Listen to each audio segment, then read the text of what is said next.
Be a home for Holy Spirit. പരിശുദ്ധാത്മാവിന്റെ ഭവനങ്ങളായിട്ട് മാറുക. 1 കൊരിന്ത്യർ 3:16-17 നിങ്ങൾ ദൈവത്തിന്റെ മന്ദിരമെന്നും ദൈവത്തിന്റെ ആത്മാവ് നിങ്ങൾ വസിക്കുന്നുവെന്നും അറിയുന്നില്ലയോ? ദൈവത്തിന്റെ മന്ദിരം നശിപ്പിക്കുന്നവനെ ദൈവം നശിപ്പിക്കും. നാം ദൈവത്തിന്റെ മന്ദിരം, ആ മന്ദിരത്തെ നശിപ്പിക്കുന്നവനെ ദൈവം നശിപ്പിക്കും.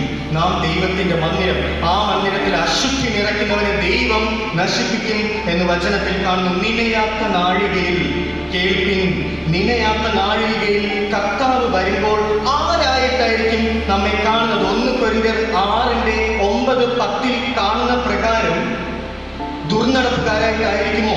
വിഗ്രഹാരാധികളായിട്ടായിരിക്കോ? വ്യഭിചാരികളായിട്ടായിരിക്കോ? സ്വയഭോഗികളായിട്ടായിരിക്കോ? പുരുഷ കാമികളായിട്ടായിരിക്കോ?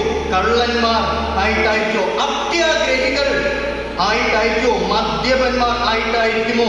വാദിഷ്ഠാനക്കാർ ആയിട്ടായിരിക്കുമോ? പിടിച്ചു പറക്കാർ ആയിട്ടായിരിക്കുമോ? വാത്സല്യമില്ലാത്തവർ ആയിട്ടായിരിക്കുമോ? പള്ളി രാഷ്ട്രീയം കളിക്കുന്നവരായിട്ടായിരിക്കുമോ? കർത്താവ് വരുമ്പോൾ ആരായിട്ടായിരിക്കും നമ്മൾ കാണുന്നത്? Come back to the home of Christ. ക്രിസ്തുവിന്റെ ഭവനത്തിലേക്ക് മടങ്ങി വരിക. Be the temple of God. ദൈവത്തിന്റെ മന്ദിരങ്ങളായിട്ട് മാറുക. Be a home for Holy Spirit. പരിശുദ്ധാത്മാവിന്റെ ഭവനങ്ങളായിട്ട് മാറുക. അതെ, നമ്മുടെ ഈ ഒരു പ്രവൃത്തിയും ദൈവരാജ്യത്തിൽ പ്രവേശിക്കുവാൻ യോഗ്യമല്ല എന്ന് കാണുമ്പോൾ നിലവിളിക്കുക.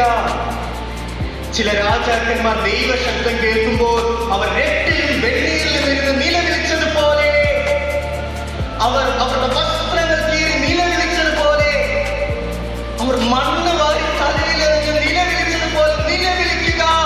താഴ്മപ്പെടുക, മാനസാന്തരപ്പെടുക, പ്രാർത്ഥിക്കുക. Cleanse me, Father, with your holy blood. Holy blood of Jesus.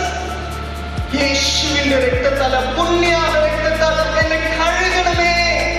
രക്ഷ അത് നിന്നിലൂടെ മാത്രം, നീ തികച്ച പ്രവൃത്തികളിലൂടെ മാത്രം. നിലവിളിച്ച് നമ്മുടെ വിശ്വാസം, അവനിലുള്ള വിശ്വാസം ഏറ്റുപറയുക. അപ്പോൾ ദൈവം നമ്മിൽ ചെയ്യുന്ന ഒരു പ്രവൃത്തിയാണ് ന്യൂ